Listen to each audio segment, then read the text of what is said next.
ஆனாச்சா praise the Lord. ஹல்லேலூயா. கர்த்தர் நல்லவர். ஹல்லேலூயா. இன்னைக்கு வாசித்த அந்த சங்கீதத்தில் ஆண்டவர் சொன்ன அந்த வார்த்தையை வாசிப்போம். 36ஆம் சங்கீதம் எல்லாரும் எடுத்துங்க. 36ஆம் சங்கீதம் 8ஆம் வசனம். 36:8. 36ஆம் சங்கீதம்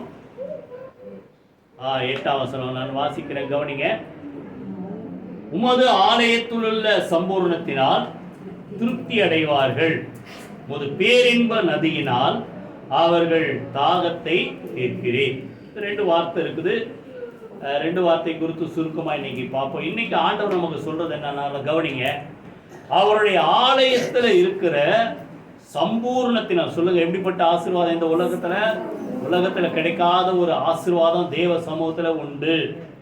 அவரை தேடி வரும்போது வெறுமையை அனுப்பவே மாட்டார். தான் நான் முதல்ல ஏற்கனவே சொன்னேன், புரியுதா? அன்னைக்கு அந்த சீஷர்கள் சொல்லும்போது கொஞ்சம் கொஞ்சம் கொடுக்கலாம் அப்படின்னா, புரியுதா? பிரசங்கம் முடிஞ்சு அவங்க சோர்ந்து போவாங்களே வழியில், அவங்க சாப்பாடு கொடுக்கணும் அப்படின்னும் போது, புரியுதா, கொஞ்சம் 200 பணத்துக்கு அப்போ வேணால் பத்தாது, கொஞ்சம் கொஞ்சம் கொடுத்தா கூட பத்தாது. ஆனால் ஆண்டவர் அவங்களுக்கு கொடுக்கும்போது கொஞ்சம் கொஞ்சம் கொடுக்கல. எப்படி கொடுத்தாரு எல்லாருக்கும் தெரியல, சொல்லுங்க. அவர்களுக்கு வேண்டிய மட்டும் கொடுத்தார். அதற்கு பிறகு அங்கே பார்த்தீங்கன்னா அவர்கள் திருப்தி அடைந்த பின்பு அப்படின்னா அர்த்தம்னா திருப்தியாக சாப்பிட்டாங்க. மீதிய 12 கூடை நிறைய எடுத்தார்கள். புரியுதா? அப்போ தேவன் நம்ம கொடுக்குற ஆசீர்வாதத்தில் எதிலுமே என்ன வகையில் என்ன சொல்லுங்க, குறைவில்லாத ஆசீர்வாதங்கள். அப்போ இந்த ஆலயத்தை தேடி வரும்போது ஆண்டவர் எப்படிப்பட்ட ஆசீர்வாதத்தை திருப்தி ஆக்குறாரா? சம்பூர்ணத்தினால் திருப்தி ஆக்குகிறார். நல்லா கவனிங்க. எல்லா சம்பூர்ணம் யார்கிட்ட இருக்குன்னா அவர்கிட்ட இருக்கு. ஒரு வசனம் வாசிங்க, அப்பதான் உங்களுக்கு புரியும். கொலோசியர் 2ஆம் அதிகாரம் 9-10. சீக்கிரம் டக்குன்னு வாசிங்க. கொலோசியர் 2ஆம் அதிகாரம் 9ஆம் வசனம் 10ஆம் வசனம். நல்லா கவனிங்க. தேவத்துவத்தின் பரிபூர்ணம் எல்லாம் சரீர பிரகாரமாக அவருக்குள்ள, ஆண்டவராக இயேசு கிறிஸ்துக்குள்ள தேவத்துவத்தின் பரிபூர்ணம் அவருக்குள்ள வாசமா இருக்குது. இன்னைக்கு நம்ம யாரை ஆராதிக்க வந்திருக்கிறோம்? ஆண்டவராக இயேசு கிறிஸ்து ஆராதிக்க வந்திருக்கிறோம். யார் நாமத்தில் வந்திருக்கிறோம்? அவர் நாமத்தில் வந்திருக்கிறோம். அதான் சொல்றார், என் நாமத்தினாலே. புரியுதா? எவர்கள் 2 பேர் கூடியிருக்காங்க, நான் அவர்கள் நடுவில் இருக்கிறேன். என் நாமத்தினாலே நீங்கள் எதை கேட்டாலும் அதை நான் செய்வேன். புரியுதா? அப்போ அவருக்குள்ள தேவத்துவத்தின் பரிபூர்ணம் எல்லாம் சரீர பிரகாரமாக வாசமா இருக்கிறது. பின்னால சொல்றாரு, தலைவராய் இருக்கிற அவருக்குள் நீங்கள் பரிபூர்ணம் உள்ளவர்களாயிரு. அப்போ நல்லா கவனிங்க. இங்கே அவர் வாசம் பண்ணுகிறார், உலாவிக் கொண்டிருக்கிறார். அன்னைக்கு அப்போஸ்தலர் 10:38 படி அவர் நன்மை செய்கிறவராய் சரீரத்தில் இருந்த நாட்கள்ல சுற்றி திரிந்தார். புரியுதா? இங்க சபையில ஆண்டவர் உலாவி வருகிறார். வெளிப்படுத்துற விசேஷத்தில் எல்லாரும் தெரியும், 7 குத்து விளக்குகள் நடுவில் அவர் என்ன செய்கிறாரா? உலாவி கொண்டிருக்கிறார். அந்த 7 குத்து விளக்கு என்னன்னா தேவனுடைய சபை. அப்போ சபையில வரும்போது ஆண்டவர் உலாவி கொண்டிருக்கிறார். எப்படி? நன்மை செய்கிறவராய் உலாவி கொண்டிருக்கிறார். அவருக்குள்ள சம்பூர்ண ஆசீர்வாதம் இருக்கு. இப்போ அவரை தேடி நம்ம வரும்போது நமக்கும் அப்படிப்பட்ட சம்பூர்ணத்தை தரார். அல்ல சொல்றாரு பாருங்க, அவருக்குள் நீங்கள் எப்படி இருக்கிறீங்க? பரிபூர்ணம் உள்ளவர்களாய் இருக்கிறீர்கள். அப்போ நல்லா கவனிங்க. அவரை தேடி வரும்போது ஆண்டவர் நமக்கு அறகுறையா இல்ல, சம்பூர்ண ஆசீர்வாதத்தினால என்ன செய்யறார் சொல்லுங்க? யோவான் 10ஆம் அதிகாரத்தில் ஆண்டவர் சொல்றார், திருடன் எதுக்கு வரான்? திருடவும் கொல்லவும் அழிக்கும் வருகிறானே அல்லாமல் வேற ஒன்றுக்கும் வரான். நானும் அவைகளுக்கு ஜீவன் உண்டாகவும், அது சொல்லுங்க, பரிபூர்ண பலம் வந்தேன். ஆண்டவர் நம்மளை ஆசீர்வதித்து நம்மளை பலப்படுத்தி ஜீவன் கொடுத்து, புரியுதா, நம்மளை உயிர்ப்பித்து அனுப்புறார். அது எப்படின்னா பரிபூர்ணமா அனுப்புறார். புரியுதா? அதனால நல்லா கவனிங்க. தேவனை பொறுத்த வரைக்கும் எதுவுமே அறகுறையா செய்கிறவர் அல்ல. யாக்கோபு நிருபத்துல கூட நீங்க சந்தேகப்படாம அவர்கிட்ட கேளுங்க. ஞானத்தில் குறைவுள்ளவனா இருந்தால், புரியுதா, ஒருவரையும் கடிந்து கொள்ளாதவரும் யாவருக்கு எப்படி கொடுக்கிறாரா சொல்லுங்க? சம்பூர்ணமாய் கொடுக்கிற தேவனிடத்திற்கு கேளுங்கள், அப்பொழுது பெற்றுக்கொள்வீர்கள். கைவீகத்தில் சூத்திரம். அப்ப இன்னைக்கு வந்திருக்கிற ஒவ்வொருவரையும் இந்த ஆலயத்துல தேவ சமூகத்துல இருக்கிற அந்த பேரின்ப நதியினால, சம்பூர்ண ஆசீர்வாதத்தினால என்ன செய்ய போறார் சொல்லுங்க? வாயத்திறந்து சொல்லுங்க. சம்பூர்ணமா திருப்தியாக்கி அனுப்ப போறோம். ஒருவேளை வெறுமையா வந்திருந்தா திருப்தியாக்கி அனுப்பும். பலவீனத்தோடு வந்திருந்தா பலப்படுத்தி அனுப்புவார். புரியுதா? துக்கத்தோடு வந்திருந்தா சந்தோஷமாக்கி அனுப்புவார். புரியுதா? தேவ பிரசன்னத்தை தேடி வரும்போது கர்த்தர் நம்மை சம்பூர்ணமான ஆசீர்வாதத்தோடு பரிபூர்ணப்படுத்தி அனுப்புகிறார். இப்போ இந்த உலகத்துல ஆண்டவர் நமக்கு கொடுக்கிற நன்மைகள் எத்தனையோ வகையான நன்மைகள் எல்லாமே பரிபூர்ணமாக தான் கொடுக்குறார். அப்படி எதெல்லாம் கொடுக்குறாருன்றதை ரொம்ப சுருக்கமா பார்த்து முடிப்பு. முதலாவது நீங்க வாசிங்க யாத்ராகமம் 23 அதிகாரம் 25 26 2 வசனத்தை வாசிங்க. யாத்ராகமம் 23 அதிகாரம் 25 26. உங்கள் தேவனாகிய கர்த்தரையே சேவிக்க கடவீர்கள். அவர் உன் அப்பத்தையும் தண்ணீரை ஆசீர்வதிப்பார், வியாதியை உன்னை விட்டு விலகும். நல்லா கவனிங்க. ஆண்டவரை தேடி வரும்போது ஆண்டவர் என்ன செய்யறாரோ அதே 15:26 சொல்றார் யாத்ராகமத்துல. புரியுதா? எகிப்தில் வரப்பண்ண ஒரு வாதை உனக்கு நான் என்ன செய்ய மாட்டேன், வரப்பண்ண மாட்டேன். நானே உன் பரிகாரியான கர்த்தர், உன்னை குணமாக்குற தேவன் நான் தான்றார். இப்போ ஆண்டவர் என்ன செய்வாரா, நம்ம சாப்பாட்டை ஆசீர்வதிக்கிறார். எப்பவுமே அதுக்குதான் ஒரு நிமிஷமாவது, புரியுதா, ஒரு 4 வார்த்தையாவது கையை வச்சு ஜெபம் பண்ணிட்டு சாப்பிடு, சோத்திரம் பண்ணிட்டு சாப்பிடு. அப்பத்தையும் தண்ணீரை கர்த்தர் என்ன செய்வார் சொல்லுங்க, ஆசீர்வதிப்பார். அப்படி அவர் ஆசீர்வதிக்கும் போது வியாதியை என்ன செய்வாரா, நம்மளை விட்டு விலக்குவார். பின்னால சொல்றாரு எப்படி நம்மளை பலப்படுத்தி ஆசீர்வதிக்கிறாரா, கர்ப்பம் விழுகிறதும். புரியுதா? அடுத்தது மலடு உன் தேசத்துல இருப்பதில்லை, உன் ஆயுசு நாட்களை சொல்லுங்க பூரணப்படுத்துவேன். கர்த்தர் நமக்கு நல்ல சுகத்தை கொடுத்து, வாயத்தில் சொல்லுங்க, நல்லா சொல்லுங்க, கர்த்தர் எனக்கு நல்ல சுகம். சொல்லுங்கள, சொல்ல கூட பயப்படுறீங்களே, கர்த்தர் எனக்கு நல்ல சுகம் தருவார். புரியுதா?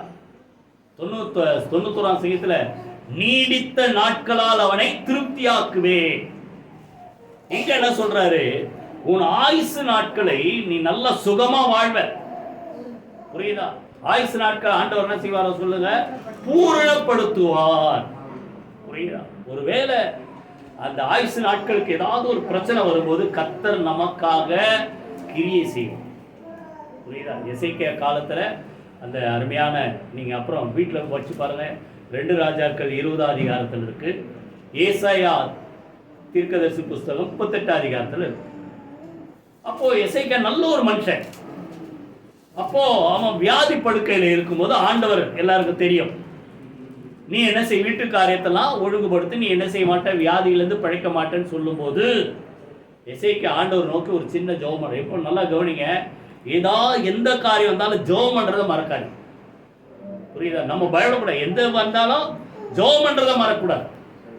அவன் தைரியமா ஜெபம் பண்றான். என்ன ஜெபம் பண்றான், ஆண்டவரே நான் உமக்குன்பாக மனோத்தமாய் நடந்தேன் என்பதை நினைத்தருளும். புரியுதா? சொல்லிட்டு ஜெபம் பண்ண உடனே அதே ஏசாயா தீர்க்கதரிசி திருப்பி எசேக்கியா ராஜாட்ட ஆண்டவர் அனுப்புறாரு, நீ இப்போ போய் என் தாசனாகிய எசேக்கியாவை பார்த்து சொல்லு, உன் விண்ணப்பத்தை கேட்டேன், உன் கண்ணீரை கண்டேன், உன் நாட்களோட என்ன செய்வேன், 15 வருஷத்தை கூட்டுவேன். கைகளை வைத்து கர்த்தரை ஸ்தோத்திரம். ஆண்டவர் சொல்றார், ஒரு ஆயுசு நாட்கள் என்ன செய்வேன், நீடிக்க பண்ணுவேன். அப்போ அந்த வியாதிப்பட்ட நேரத்துல அவர் என்ன சூழ்நிலை, ஒரு 2 வசனத்தை நீங்க வாசிங்க, அப்பதான் அது நல்லா இருக்கும். 38 அதிகாரம் எடுத்துக்கு, ஏசாயா 38 அதிகாரத்துல அவன் வியாதி நீங்கி சொஸ்தமான போது எழுதி வைத்தது அப்படி 9ஆம் வசனத்துல இருக்கும். புரியுதா? 12ஆம் வசனத்துல என்ன சொல்றாரு கவனிங்க, என் ஆயுசு மேய்ப்பனுடைய கூடாரத்தை போல என்னை விட்டு பெயர்ந்து போகிறது. அவர் பயம் வந்துச்சு, என் உயிர் போகுது, ஆயுசு முடிய போகுது, நெய்கிறவன் பாவை அறுக்கிறது போல என் ஜீவனை அறுக்க கொடுக்கிறேன். புரியுதா? என்னை பாவிலிருந்து அறுத்து விடுகிறார், இன்று இரவுக்குள்ளே என்னை முடிவடைய பண்ணுவீர். எத்தனை பேர் இப்படிலாம் பயந்தீங்க தெரியல? ஏதாவது வியாதி வரும்போது அவ்வளவுதானா, நாளைக்கு இருப்போமா தெரியலையே. புரியுதா? ஆனா ஆண்டவர் சொல்றாரு, ஆயுசு நாட்கள் என்ன செய்ய, வாய்த்தன்னு சொல்லுங்க, பூரணப்படுத்துவேன். 13 சொல்றார், இன்று இரவுக்குள்ளே 13 சொல்றாரு பாருங்க, என்னை முடிவடைய பண்ணுவேன் என்று சொல்லி நமுட்டை போல, தகவிலான் குருவியை போல கூவினேன், புறாவை போல புலம்பினேன். ஒரே அழுக புலம்ப, பிழைப்பனா தெரியலையே. ஆனாலும் ஆண்டவர் என்ன செஞ்சாராம், 16ஆம் வசனத்துல என்னை சொஸ்தப்படவும். சொல்லுங்க அந்த வார்த்தை வாசிங்க. என்னை சொஸ்தப்படவும் பிழைக்கவும் பண்ணினீர். கைவீதி கர்த்தருக்கு ஸ்தோத்திரம் பண்ணுவோமா? எந்த வியாதி வந்தாலும் நீங்களா ஒரு பயந்து முடிவுக்கு வராது. கர்த்தர் சுகத்தோடு வாழ்வதுதான் தேவனுடைய சித்தம். ஏன்னா ஆண்டவர் நமக்காக என்ன செய்திருக்கிறார்? சிலுவையில் அத்தனை வியாதிகள் என்ன செய்தார் சொல்லுங்க? சுமந்து தீர்த்தார். நீங்கள் அவருடைய தழும்புகளால் என்ன செய்தீர்கள்? குணமானீர்கள். புரியுதா? அதனால ஆண்டவர் சொல்றாரு, வியாதியை விலக்குவேன். புரியுதா? மலட்டுத்தன்மையை நீக்குவேன், கர்ப்பம் விழுகிறத நீக்க. அப்படின்னா என்ன அர்த்தம்? கர்ப்பம் விழுகிறதுன்னு என்ன அர்த்தம்? உள்ள ஒரு கரு உருவாயிருக்கு. இப்போ உங்களை காப்பாற்றுற ஆண்டவர் உங்க வயிற்றுக்குள்ள இருக்கிற அந்த குட்டி கரு, அது எத்தனை மாசம் தெரியாது, அதையும் கர்த்தர் காப்பாற்றுற. அதான் கர்ப்பம் விழுகிறது இல்லை. ஆயுசு நாட்களை பூர்ணப்படுத்தும் அப்படின்னா அதை ரெண்டு விதத்துல யோசித்து பாருங்க. உங்களை ஆயுசு நாட்கள் பூர்ணப்படுத்துவார்.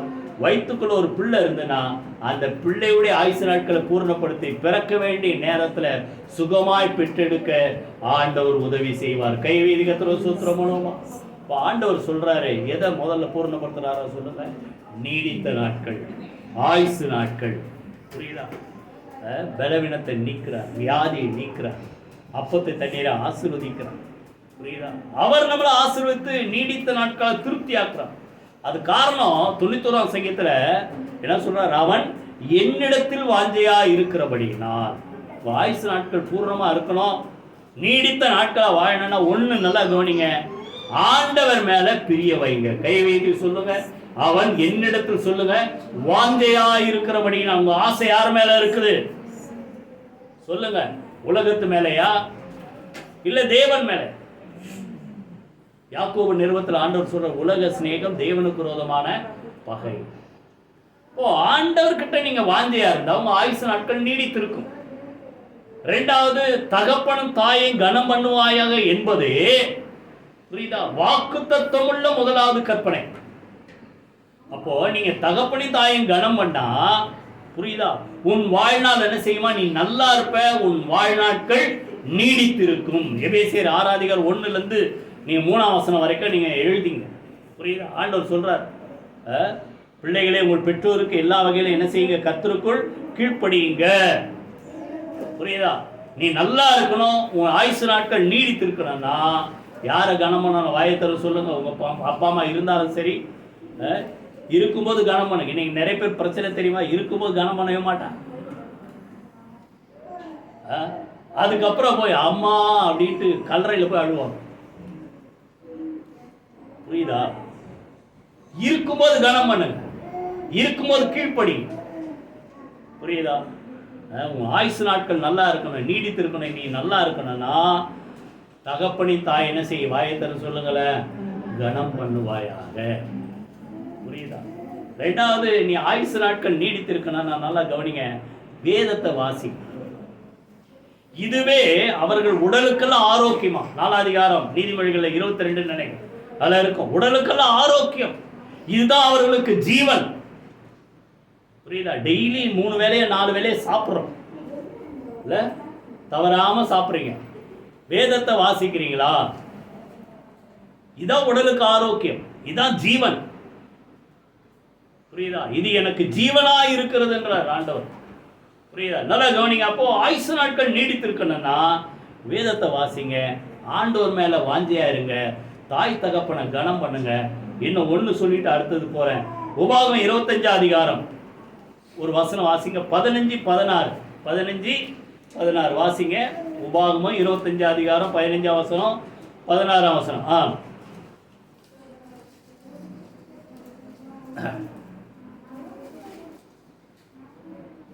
உன் தேவனாகிய கர்த்தர் உனக்கு கொடுக்கும் தேசத்தில் உன் நாட்கள் நீடித்திருக்கும்படி குறையற்ற சுமுத்திரையான நிறைக்கல்லும் குறையற்ற சுமுத்திரையான படியும் உன்னிடத்தில் சொல்லுங்க இருக்க வேண்டும்.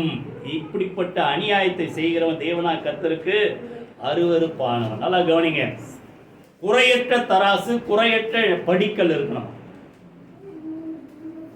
ஆயுசு நாட்கள் நீடித்திருக்கணும்னா சொல்லுங்க. இங்க யாருங்க வியாபாரம் பண்ணல? வியாபாரம் பண்றவங்க அந்த தராசு படிக்கல் எல்லாம் வச்சிருப்பாங்க. புரியுதா? அந்த ஒரு சில இடத்துல பார்த்தீங்கன்னா நான் பார்த்துருக்கேன் சின்ன வயசுல, வாங்கிறதுக்கு ஒரு கல் வச்சிருப்பாங்க, விற்கிறதுக்கு ஒரு கல் வச்சிருப்பாங்க. எவ்வளோ ட்ரிக்ஸ் பார்த்தீங்களா அந்த காலத்தில். இப்போலாம் எல்லாம் காசு கொடுத்தா வாங்குறேன். இப்போல்லாம் பார்த்தா சின்ன ஒரு என்ன கடை, சாதாரண இந்த கடையில் கூட என்ன வச்சிருக்காங்க ஒரு என்னமா அது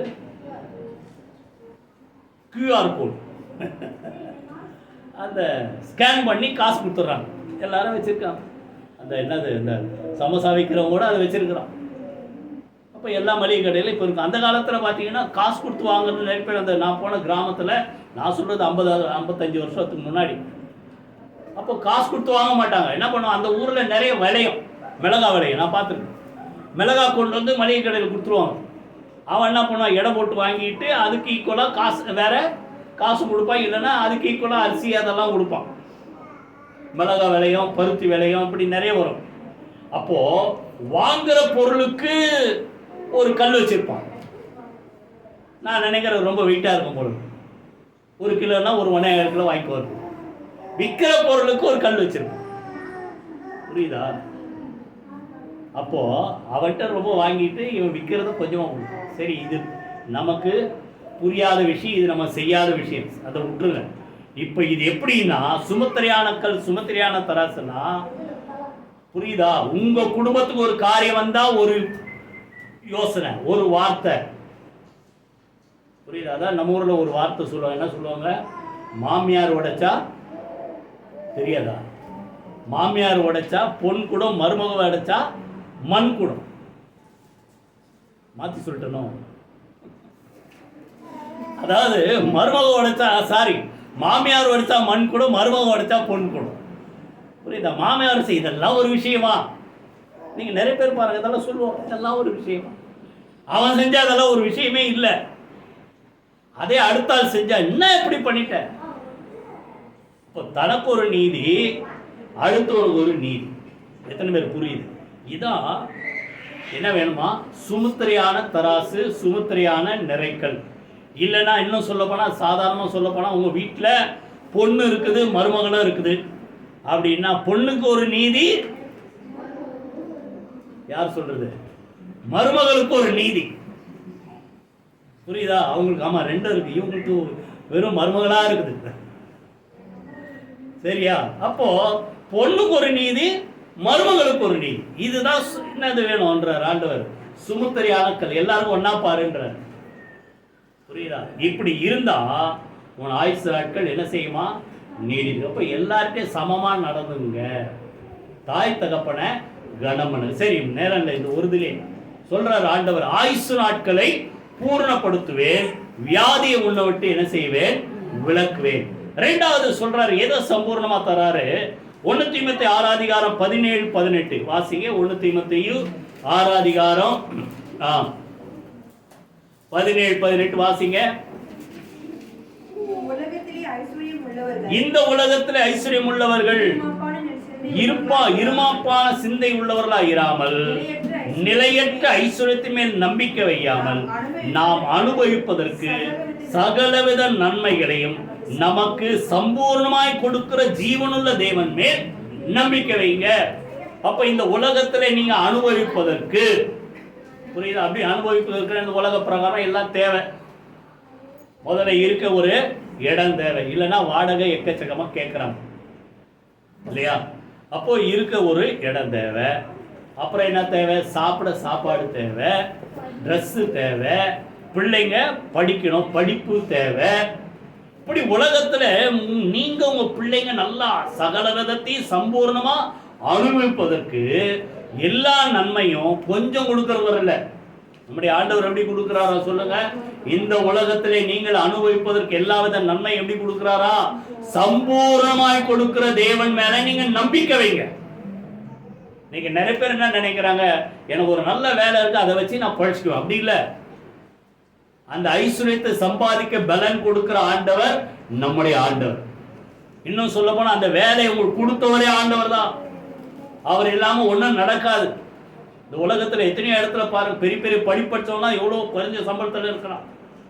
ஆனா ஒரு சிலர் உங்களை சேர்த்து ஒரு சில நேரத்தை நினைச்சு பாருங்க, ஒரு படிப்பு இல்லை, ஒன்றும் இல்லை, ஆனா அவங்களுக்கு நல்ல சம்பளம் கொடுக்குறாரு. இதுல எதனால வருது சொல்லுங்க? தேவன் கொடுக்கிறார். கைகளை வைத்து கர்த்தரை ஸ்தோத்திரம் பண்ணுவோம். அப்போ உங்க உலகத்துல இந்த நீங்க வாழ்வதற்கு, நீங்க உங்க குடும்பம் உங்க பிள்ளைங்க குறைவில்லாமல் நல்ல நன்மைகளை அனுபவிக்கும்படி எப்படி கொடுக்கிறார் ஆண்டவர் சொல்லுங்க? சம்பூர்ணமாய் கொடுக்கிற தேவன். அதனால நீங்க அவர் மேல நம்பிக்கை வைங்க. அவர் மேல நம்பிக்கை வச்சா குறைவில்லாமல் கர்த்தர் உங்களை போஷிப்பார். உபாகமத்துல ஒரு 2 வசனத்தை வாசிங்க. அதற்கு பிறகு நம்ம அடுத்தது இப்போ உபாகமம் 28 அதிகாரம். அது பார்த்தீங்கன்னா 1 to 14 வரைக்கும் நிறைய ஆசீர்வாதத்தை சொல்றாரு. 28 அதிகாரம் 11 வாசிங்க. உனக்கு கொடுப்பேன் என்று உனக்கு கொடுப்பேன் என்று கர்த்தர் உன் பிதாக்களுக்கு ஆணையிட்ட தேசத்தில் கர்த்தர் உன் கர்ப்பத்தின் கனியிலும் உன் கர்ப்பத்தின் கனியிலும் மிருக ஜீவன் பலனிலும் நிலத்தின் கனியிலும் உனக்கு பரிபூர்ண நன்மை உண்டாக கர்த்தர் கட்டளையிடுவார். கைகளை வைத்து கர்த்தரை ஸ்தோத்திரம் பண்ணுங்க.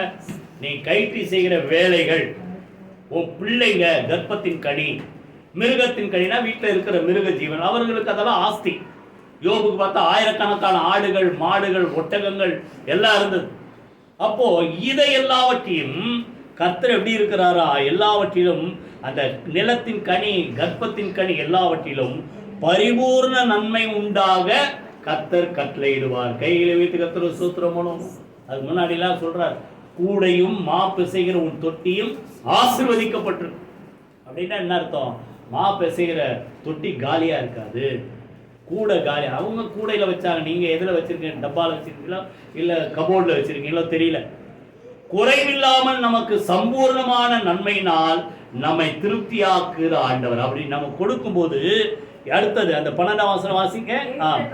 ஏற்ற காலத்தில் உன் தேசத்திலே மழை பெய்யும், கைட்டு செய்யும் வேலைகள் எல்லாம் நீ என்ன வேலை செஞ்சாலும் சரி, புரியுதா? அது உலக பிரகாரமா ஒரு சிலர் உயர்ந்ததா நினைக்கலாம், ஒரு சிலர் தாழ்ந்ததா நினைக்கலாம். ஆனா நீங்க செய்யற உங்க வேலைய கர்த்தர் ஆசீர்வதிப்பதினால் கர்த்தர் என்ன செய்வார்? ஆசீர்வதிக்கும்படி உனக்கு தமது நல்ல பொக்கிஷசாலையாக வானத்தை திறப்பார். உங்க வேலைய இல்லைன்னா நீங்க வியாபாரம் பண்றீங்கன்னா உங்க வியாபாரத்தை கர்த்தர் ஆசீர்வதிக்கு எதை திறக்கிறாரோ சொல்லுங்க? அவருடைய நல்ல பொக்கிஷசாலையாகிய வானம், பரலோகத்தை திறந்து உங்களை கர்த்தர் ஆசீர்வதிக்கிறார். அப்படி உங்களை ஆசீர்வதிக்கும் போது நீங்க எப்படி இருப்பீங்க சொல்லுங்க? அநேக ஜாதிகளுக்கு கடன் கொடுப்பாய், நீயோ கடன் வாங்காது. கைகளை வைத்து கர்த்தரை ஸ்தோத்திரம் பண்ணும். 1000 ரூபாய் சம்பாதிக்கிறது ஆசீர்வாதம் சொல்லலாம், 10,000 ரூபாய் சம்பாதிக்கிறது ஆசீர்வாதம் சொல்லலாம். ஆனா உண்மையான ஆசீர்வாதம் எதுன்னா, புரியுதா? நீங்க சாப்பிட்டு கொஞ்சம் மீதி வைக்கிறீங்க பாருங்க, அதுதான் ஆசீர்வாதம். புரியுதா? 10,000 ரூபாய் சம்பாதிச்சு எனக்கு செலவு 12,000 இருக்குது, 2,000 கடன் வாங்கிக்கினே இருக்கிற மாசம் மாசம்னா அது ஆசீர்வாதம் இல்லை. 1000 ரூபாய் தான் வருமானம், ஆனா 800 ரூபாய் நான் செலவு பண்ணிட்டு 200 ரூபாய் மிச்சம் வைக்கிறேன், இல்ல ஆண்டவர் கொடுக்க வேண்டிய பங்கு கொடுக்குறேன், ஏழை ஜனங்களுக்கு கொடுக்குறேன், இதுதான் ஆசீர்வாதம். புரியுதா எத்தனை பேர்? அப்போ ஆண்டவர் சொல்றாரு, நீ மற்ற மக்களுக்கு கொடுப்ப. புரியுதா? நீ மற்ற மக்களுக்கு என்ன செய்வ? கொடுப்ப, நீ வாங்க மாட்ட. புரியுதா? வாங்குகிறதை பார்க்கிலும் கொடுப்பதே பாக்கியம். அப்போஸ்தலர் பவுல் எழுதுறார், வாங்குகிறதை பார்க்கிலும் கொடுப்பதே பாக்கியம் என்று கர்த்தர் சொன்ன வார்த்தையை நினைவு கூறுங்கள். அப்போ உங்களுக்கு நிறைவான ஆசீர்வாதம் எதுன்னா, நல்லா கவனிங்க, நீங்க நல்லா சாப்பிடுவீங்க, மற்றவங்களுக்கு கொடுக்குறீங்க பாருங்க, அதுதான் நிறைவான ஆசீர்வாதம். கர்த்தர் என்ன செய்வார சொல்லுங்க? உங்க வேலை, உங்க வியாபாரம், தொழில் எதுவாக இருந்தாலும் கர்த்தர் ஆசீர்வதித்து அதுல என்ன செய்வார சொல்லுங்க? பரிபூர்ண நன்மை உண்டாக கட்டளையிடுவார். 3வது, புரியுதா? வேலையில, ஆயுசு நாட்கள்ல. 3வது எரேமியா 33 அதிகாரம் எடுங்க. எரேமியா 33 அதிகாரம் 6ஆம் வசனம் வாசிங்க. எரேமியா 33:6. இதோ நான் அவர்களுக்கு சௌக்கியமும் ஆரோக்கியம் வரப்பண்ணி அவர்களை குணமாக்கி அவர்களுக்கு பரிபூர்ண சமாதானத்தையும் சத்தியத்தையும் வெளிப்படுத்துவேன். நல்லா கவனிங்க, இந்த சுகம் ஆரோக்கியம் நம்ம ஏற்கனவே பார்த்துட்டோம். கர்த்தர் என்ன செய்வார் சொல்லுங்க? குணமாக்குற தேவன், ஆரோக்கியம் வர பண்ணுகிற தேவன். இந்த வருஷத்துக்கு அதான் ஆண்டவர் சொன்ன வார்த்தை. புரியுதா? என் நாமத்துக்கு பயந்து இருக்கிற உங்கள் மேல் நீதியின் சூரியன் உதிக்கும். அதன் செட்டைகளுக்கு என்ன இருக்கும்? ஆரோக்கியம் இருக்கும். சொல்றார் ஆண்டவர், நான் சுகத்தை ஆரோக்கியத்தையும் கொடுத்து குணமாக்கி அவருக்கு அதோடு கூட சேர்ந்து அடிஷனலா என்ன கொடுக்கிறாரா? பரிபூர்ண சமாதானத்தையும் சொல்லுங்க, சத்தியத்தையும் வெளிப்படுத்துவேன். கைகளை வைத்து கர்த்தரை ஸ்தோத்திரம் பண்ணுங்க. புரியுதா? குடும்ப வாழ்க்கையில நமக்கு என்ன தேவை? முதல்ல சொல்லுங்க, சமாதானம். புரியுதா? முதல்ல ஆண்டவர் சொல்றார், ஒரு வீட்டுக்குள்ள போனா என்ன சொல்லுங்க? இந்த வீட்டுக்கு சமாதானம் உண்டாவதாக என்று சொல்லி அந்த வீட்டை என்ன செய்ய? வாழ்த்துங்க. உயிர்த்தெழுந்த ஆண்டவர் முதல்ல சீஷர்களை பார்த்து சொன்ன வார்த்தை என்ன தெரியுமா?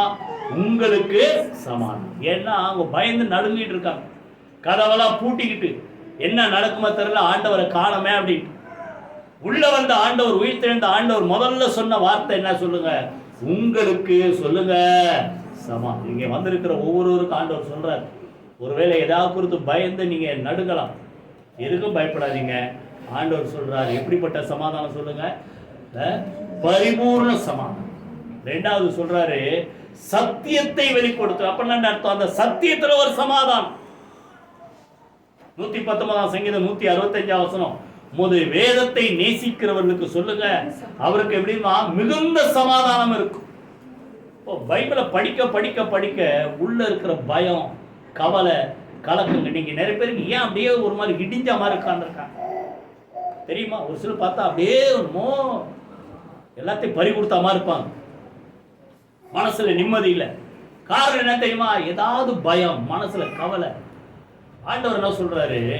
வேதத்தை வாசித்து பாரு, இருதயத்துல எப்படி இருக்குமா சொல்லுங்க? வேதத்தை நேசிக்கிறவர்களுக்கு மிகுந்த சமாதானம் உண்டு, அவர்களுக்கு என்னல்ல இடரல் இல்லை. இடரல் இல்லை. ஆண்டவர் சொல்றாரு சமாதானத்தை எப்படி இருக்குமா சொல்லுங்க? இன்னும் ஏசாயால சொல்ற, நதியை போல பாயும்படி செய். சமாதானத்தை எப்படி சொல்றாரு சொல்லுங்க? ஒரு நதியை போல பாயும்படி செய்வேன், பரிபூர்ண சமாதானத்தையும் சத்தியத்தையும் நான் உங்களுக்கு தருவேன். முதல்ல சமாதானம் என்ன? வேதத்தை வாசி. ரெண்டாவது ஆண்டவரை நம்புங்க. நீங்க நிறைய பேர் மனசுல சமாதானம் ஏன் இல்லை தெரியுமா? ஆண்டவர் மேல நம்பிக்கை. இன்னும் சொல்ல போனா யாருமே நம்ப மாட்டாங்க, யாரை பார்த்தாலும் சந்தேகப்பட்டுனே இருப்பாங்க. இவங்க அப்படி பண்ணுவாங்களோ, அவங்க இப்படி பண்ணுவாங்களோ. அப்படிப்பட்ட மனுஷன் நிம்மதியாகவே இருக்க முடியாது. நல்லா கவனிங்க.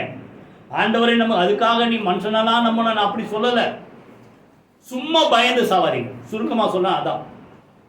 புரியுதா? எல்லாரையும் நம்புங்க, உங்களுக்கு ஒன்றும் தீமை செய்ய முடியாது. ஒரு மேல மீறி அவ ஏதாவது செஞ்சா நீங்க ஆண்டவர் நம்பினா உங்களுக்கு தீமையை கர்த்தர் நன்மையை மாற்றுவார். புரியுதா? போன வாரம் தான் அந்த வார்த்தை சொன்னோம். புரியுதா? நீங்கள் நன்மையை பின்பற்றுகிறவனால் உங்களுக்கு தீமை செய்கிறவன் யார்? நீங்க உண்மையா நடந்து பாருங்க, உங்களுக்கு யாராலும் ஒன்றும் பண்ண முடியாது.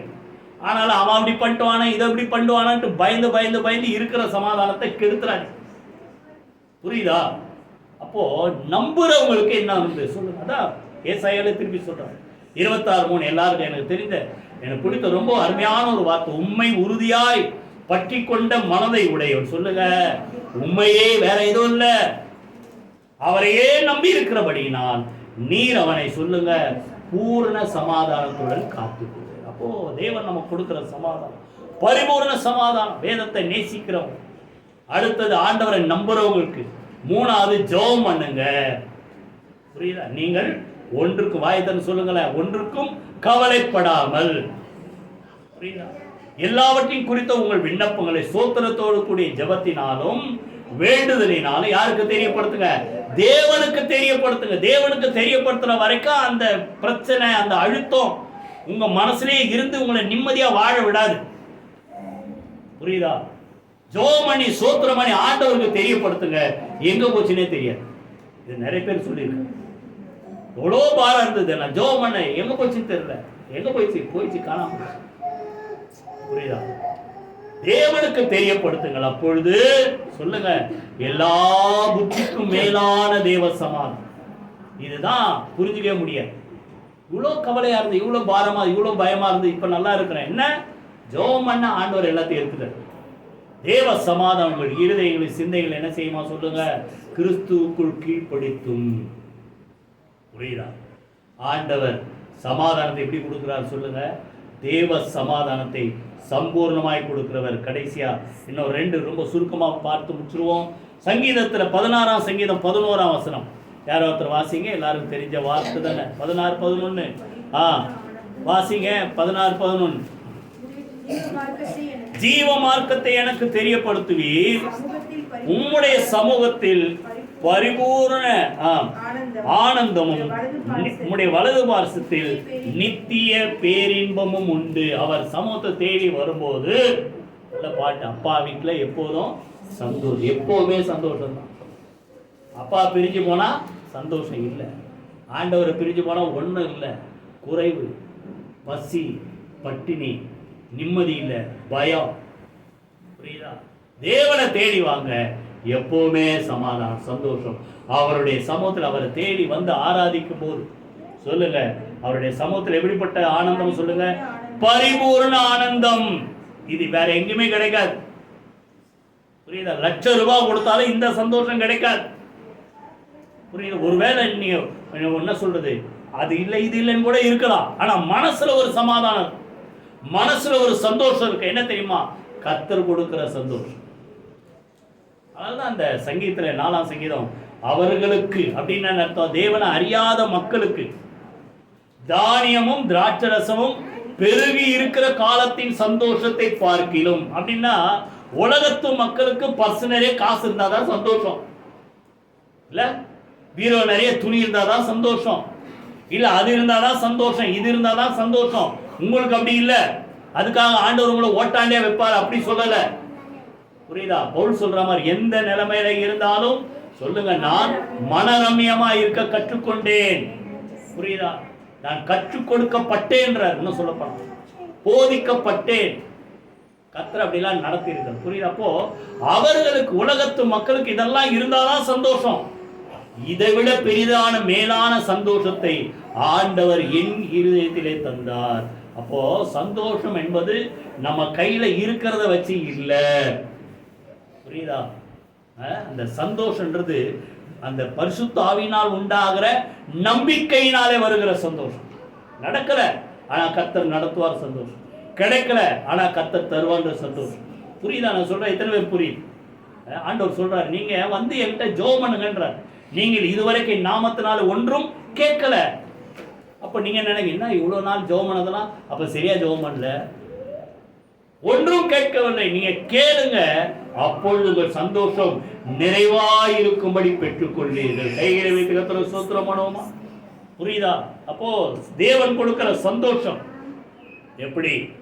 நிறைவான சந்தோஷம். அவர் சமூகத்திலே பரிபூர்ண ஆனந்தம் உண்டு. கடைசியா மூன்றாவதாக தீத்து 3ஆம் அதிகாரம் 7ஆம் வசனம். யாராவது வாசிங்க, தீத்து 3ஆம் அதிகாரம் 7ஆம் வசனம் வாசிங்க.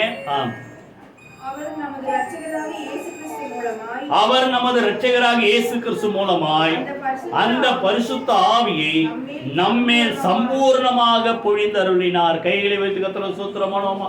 தேவன் நம்மேல கொடுத்த அந்த ஆவியின் அபிஷேகம் எப்படி கொடுக்கிறாரு? அறவுரையா அல்ல, சொல்லுங்க, சம்பூர்ணமாய் பொழிந்தருளினார். ஒரு பாட்டு முன்னாடி அடிக்கடி பாரு, அருள் ஏராளமாய்.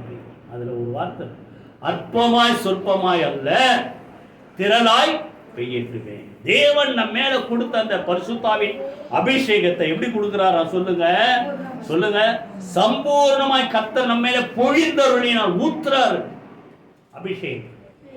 புரியுதா? அதனால தான் அந்த அவர்கள் விசுவாசத்தோடு காத்திருக்கிறார். ஆண்டவர் சொல்றார், புரியுதா? பிதாவின் வாக்குத்தத்தத்தை நிறைவேற என்ன செய்யுங்க? எருசலேமிலே காத்திருங்க. காத்திருந்த மக்கள் மேல, அங்க கூடியிருந்த ஒவ்வொருவர் மேலும், அங்க இருக்கும் 2ஆம் அதிகாரத்தில், ஒவ்வொருவர் மேலும் புரியுதா, அக்கினிமயமான நாவுகள் போல பிரிந்திருக்கும் நாவுகள் ஒவ்வொருவர் மேலும் வந்து இறங்கினது. அதே போல அங்க இன்னொரு வார்த்தை இருக்கும், அவர்கள் ஒவ்வொருவரும் கர்த்தர் தங்களுக்கு தந்தருளின அந்த வெவ்வேறு பாஷையின்படியே அவர்கள் என்ன செய்தார்கள்? சொல்லுங்க, பேச தொடங்கினார்கள். கைகளை வைத்து கர்த்தரை ஸ்தோத்திரம் பண்ணுவோமா? ஏன்னா அது ஆண்டவர் யோவேல்ல கொடுத்த வாக்குத்தத்தம். கடைசி நாள்ல மாம்சமான யாவர் மேலும் என் ஆவி என்ன செய்வேன்? சொல்லுங்க, ஊற்றுவேன். கைகளை வைத்து கர்த்தரை ஸ்தோத்திரம் பண்ணுவோம். நமக்கு மாம்சம் இருந்தா புரியுதா? 2வது, தேவன் மேல நீங்க விசுவாசம் உள்ளவர்களா இருந்தால் அந்த ஆவியை இவர் மூலமாக அவர் எப்படி இருக்கிறார் அப்படின்னு சொல்லுங்க, கொஞ்ச நஞ்சம் இல்ல, சம்பூர்ணமாய் பொழிந்தருளி இருக்கிறார். ஆண்டவர் சொல்லும் போது கடைசியா ஒரு சில வசனத்தை வாசித்து முடிப்போம். யோவான் எடுத்துங்க, யோவான் 14 அதிகாரம். யோவான் 14 அதிகாரம் எடுத்துங்க. முதல்ல 16ஆம் வசனம் வாசிங்க. நான் பிதாவை வேண்டிக் கொள்வேன், நான் பிதாவை வேண்டிக் கொள்வேன், என்றென்றைக்கும் உங்களுடனே அப்பொழுது என்றென்றைக்கு உங்களுடனே கூட இருக்கும்படிக்கு சத்திய ஆவியாகி வேறொரு தேற்றரவாளனே அவர் உங்களுக்கு தந்த. அப்போ சொல்றாரு, நான் பிதாட்ட போறேன்ட்டார். முதல்ல 14 அதிகாரிங்க முழுசா படிச்சுப்பார். பிதாவிடத்து போகிறபடினா நான் செய்கிற கிரியைகளை நீங்களும் செய்வீங்க, இதுக்கு மேல செய்வீங்க. அதுக்காக நான் போறத பார்த்து நீங்க பயந்துடாதீங்க. இப்போ உங்க கூட இருக்கிற மாதிரி, புரியுதா? என்றென்றும் உங்களோடு கூட. நான் போனாலும் அவர் பரத்துக்கு போறார், நமக்காக ஜீவனை கொடுத்து அடக்கம் பண்ணப்பட்டு உயிர் தெழுந்து பிதாவுடைய சமூகத்துல போய் சேர போறார்.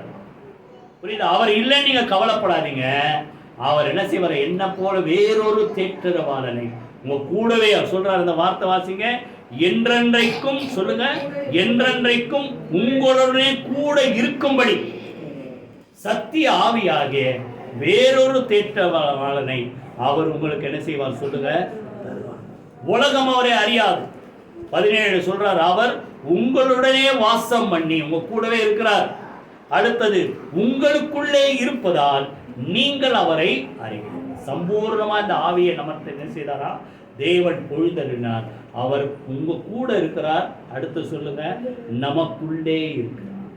அதான் சொல்றாரு, நான் உங்களை 18 வாசிங்க, நான் உங்களை திக்கற்றவர்களாய் விடேன். அப்படின்னு அர்த்தம், அனாதை விட்டு போல உங்க கூட இருந்து உங்களை பலப்படுத்தி உங்களை வழி நடத்தும்படியாக சத்திய ஆவியாக தேற்றரவாளனை உங்களுக்கு கொடுத்துட்டு நான் போறேன். புரியுதா? அந்த ஆவியை நம்ம மேல எப்படி செய்தார சொல்லுங்க, சம்பூர்ணமாய் பொழுதினோம். ஒரே ஒரு வார்த்தை வாசி நம்ம முடிப்போம். அந்த ஆவி எதற்காக ஆண்டவர் ஊற்றினார்? எபேசியர் முதல்ல வாசிங்க, எபேசியர் 1 அதிகாரம். எபேசியர் 1 அதிகாரம் 13, 14 2 வசனம் வாசிங்க. நீங்களும் உங்கள் ரட்சிப்பின் சுவிசேஷமாகிய சத்திய வசனத்தை கேட்டு விசுவாசிகள், அங்கே இருக்கிறவங்க எல்லாரும் விசுவாசியா இருக்கிறோம். கைகள் வைத்து கர்த்தரை ஸ்தோத்திரம் பண்ணுங்க. ஆண்டவரை ஏற்றுக்கொண்டு ரட்சிக்கப்பட்ட ஞானஸ்நானத்து விசுவாசியா இருக்கு. நீங்க விசுவாசிகள் ஆனபோது வாக்குத்தத்தம் பண்ணப்பட்ட பரிசுத்த ஆவியால் அவருக்குள் முத்திரை போடப்பட்டீர்கள். அப்படின்னா என்ன அர்த்தம்? நீங்க ஒரு லேண்ட் வாங்குறீங்க, புரியுதா? எத்தனை பேர் வாங்கியிருக்கீங்க, எத்தனை பேர் வாங்கல தெரியல. ஒருவேளை வாங்கியிருந்தா அந்த போய் பணத்தை போய் யார் உங்களுக்கு விற்கிறாங்களோ அவங்க கொடுத்த உடனே அவர் கேட்பார், அந்த ரிஜிஸ்டர் கேட்பார், காசெல்லாம் கொடுத்துட்டாங்களா? கொடுத்தாச்சு. புரியுதா? அப்போ அந்த பத்திரத்தை ரெடி பண்ணி வச்சிருப்பாங்க, இந்த லேண்டு இவருக்கு சொந்தம் அப்படின்னு. இப்போ அந்த ரிஜிஸ்ட்ரார் என்ன பண்ணுவாரு சொல்லுங்க, அந்த அந்த ஆபீஸுடைய சீல், முத்திரை, புரியுதா? அந்த டாக்குமெண்ட் மேல முத்திரை போட்டு சைன் பண்ணி கொடுப்பார். புரியுதா? அப்பனா என்ன அர்த்தம்? இது இவர்களுக்கு சொந்தம். அப்போ இந்த பரிசுத்த ஆவிய ஒரு சீல் மாதிரி நம்ம மேல ஆண்டவர் முத்திரை குத்தி இருக்கிறார். என்ன முதல் அர்த்தம் சொல்லுங்க? நாம யாருக்கு சொந்த? வாயத்தர சொல்லுங்களேன். நாம அவருக்கு சொந்தமானவர்கள். சொந்தமானவர்கள் என்று பரிசுத்த ஆவியினால என்ன பண்ணிட்டாராம்? சீல் பண்ணிட்டார், முத்திரை கொடுத்துட்டார். ரெண்டாவது அந்த முத்திரை எதுக்குன்னா 14ஆம் வசனம் வாசிங்க. அவருக்கு சொந்தமானவர்கள் அவருடைய மகிமைக்கு புகழ்ச்சியாக மீட்கப்படுவார்கள் என்பதற்கு ஆவியானவர் நம்முடைய சுதந்திரத்தின் அச்சாரமாய் இருக்கிறார். சுதந்திரம்னா இன்ஹெரிட்டன்ஸ், உரிமை சொத்து. சரியா சொல்ல போனா சுதந்திரம்னா என்ன சொல்லுங்க? உரிமை சொத்து. புரியுதா? அப்போ உரிமை சொத்து ஒரு நாள் வந்து நான் மீட்க போறேன் அப்படின்ட்டு இந்த பரிசுத்த ஆவியை வச்சு நம்ம மேல முத்திரை குத்தி இருக்கிறார். அது என்னன்னா, அந்த முத்திரை என்னன்னா அச்சாரமாக. கை வைத்து கர்த்தரை ஸ்தோத்திரம் பண்ணுங்க. அச்சாரம்னா என்ன தெரியுமா? சொல்லுங்க. அச்சாரம்னா என்ன? Advance payment. அப்படிதான் கரெக்டா சொல்லுங்க. புரியுதா? இப்போ ஒருத்தர் இந்த காலத்துல, பழைய காலத்துல, இப்பெல்லாம் அப்படிலாம் இல்லை. இன்னைக்கு பேசுறாங்க, அப்புறம் ஒரு என்கேஜ்மெண்ட் வைக்கிறாங்க, அப்புறம் கல்யாணம். கிராமத்தெல்லாம் பார்த்தா அச்சாரம் சொல்லுவோம். என்ன பண்ணுவான்? அவன் துணி, மணி, பொண்ணு, நகை எல்லாத்தையும் கொண்டு வந்து இந்த பொண்ணை எங்க வீட்டுக்கு நாங்க என்ன செய்யறோம், மருமகளா ஏற்றுக்கொள்றோன்ட்டு ஒரு அச்சாரம் தான் கொடுத்துட்டு போயிடுவான். அப்படின்னா அர்த்தம், இந்த பொண்ணு எங்க வீட்டுக்கு வரப்போகுது. புரியுதா? அதே போல நம்மள வாயத்தல் சொல்லுங்க, நம்மள ஆண்டவர் ஒரு நாள் அவர் வருகையின் போது என்ன செய்வார்? மீட்டு, இந்த உலகத்தை விட்டு மீட்டு அவருடைய ராஜ்யத்தில் கொண்டு போய் சேர்ப்பார் என்பதற்கு ஒரு அச்சாரமான அந்த அட்வான்ஸ் பேமெண்ட் போலதான் நம்ம மேல அந்த பரிசுத்தான அபிஷேகத்தை முத்திரையாய் கர்த்தர் குத்தி இருக்கிறார். கைகளை வைத்து கர்த்தர் சூத்திரமோ. அப்போ அவர் கொடுத்த அந்த பரிசுத்தான அபிஷேகத்தை அறகுறையாக எப்படி சொல்றாரு சொல்லுங்க, சம்பூர்ணமாக ஒழிந்தருளினார். எல்லாரும் எழுந்து கர்த்தரை சூத்திரமோனோம். நம் ஜெபமணி அதற்கு பிறகு நம்ம திருவிருந்தில் கலந்து கொள்வோம். எல்லாரும் எழுந்து கர்த்தரை துதிப்போமா. அவர் கொடுத்த அந்த வார்த்தைக்காக ஆலயத்தின் சம்பூர்ணத்தினால் அவர்களை திருப்தி ஆக்குறார். கைகளை வைத்து கர்த்தரை துதிப்போமா. அல்லேலூயா. இன்றைக்கு அவரை தேடி வந்திருக்கிற ஒவ்வொருவரையும் கர்த்தர் சகல விதத்தில் திருப்தியாக்க அனுப்பார். அறவர ஆயுஸ் அல்ல. சொல்லுங்க, கர்த்தர் எனக்கு நல்ல வாயத்தனை அறிக்கை செய்யுங்க. வாயத்தனை சொல்லுங்க, கர்த்தர் எனக்கு நல்ல சுகத்தை கொடுத்து, நல்ல சுகத்தை கொடுத்து பூர்ண ஆயுசு நாட்களால் என்னை திருப்தி ஆக்குவார். கைகளை வைத்து கர்த்தரை துதிப்போம். இரண்டாவது ஆண்டவர் சொல்றார், நீங்க இந்த உலகத்துல உங்களுக்கு என்னென்னலாம் தேவையோ எல்லாவற்றையும் சம்பூர்ணமாய் கொடுக்கிற தேவன். மூன்றாவது, உங்க குடும்ப வாழ்க்கையில் உங்க இருதயத்துல சமாதானத்தை சம்பூர்ணமாய் தருகிற தேவன். நாலாவது, ஆனந்தத்தை சந்தோஷத்தை சம்பூர்ணமாய் கொடுக்கிறவர். எல்லாத்துக்கும் மேல் அவர் நம்ம மேல ஊற்றின அந்த ஆவியை சம்பூர்ணமாய் பொழிந்தருளினார். கைகளை வைத்து கர்த்தரை சூத்திரமானோமா. நன்றி தகப்பனே, உம்முடைய வார்த்தைக்காக நன்றி செலுத்துகிறோம். அல்லேலூயா. ஆண்டவரே, இந்த ஆலயத்தை தேடி வருகிற ஒவ்வொருவரையும் ஒரு நாள் வெறுமனே அனுப்பாத கர்த்தர் சகல விதமான சம்பூர்ண நன்மையினால் ஆசீர்வாதத்தினால் திருப்தியாக்கி அனுப்புவதற்காக நன்றி செலுத்துறோம். அப்பத்தை தண்ணீரை ஆசீர்வதித்து வியாதி விலக்கி ஆண்டவர் ஆயுசு நாட்களை பூர்ணப்படுத்துவதற்காக நாங்கள் நன்றி செலுத்துற தகப்பனே. இந்த உலகத்தில் எங்களுக்கு தேவையான எல்லாவற்றையும் சம்பூர்ணமாய் கொடுக்கிற தேவன், குறைவை நீக்குகிற தேவன். நீர் அப்படியே எங்களுக்கு தருவதற்காக நன்றி செலுத்துறோம். சமாதானத்தையும் சந்தோஷத்தையும் சம்பூர்ணமாய் பரிபூர்ணமாய் தருவதற்காக நன்றி செலுத்துறோம்.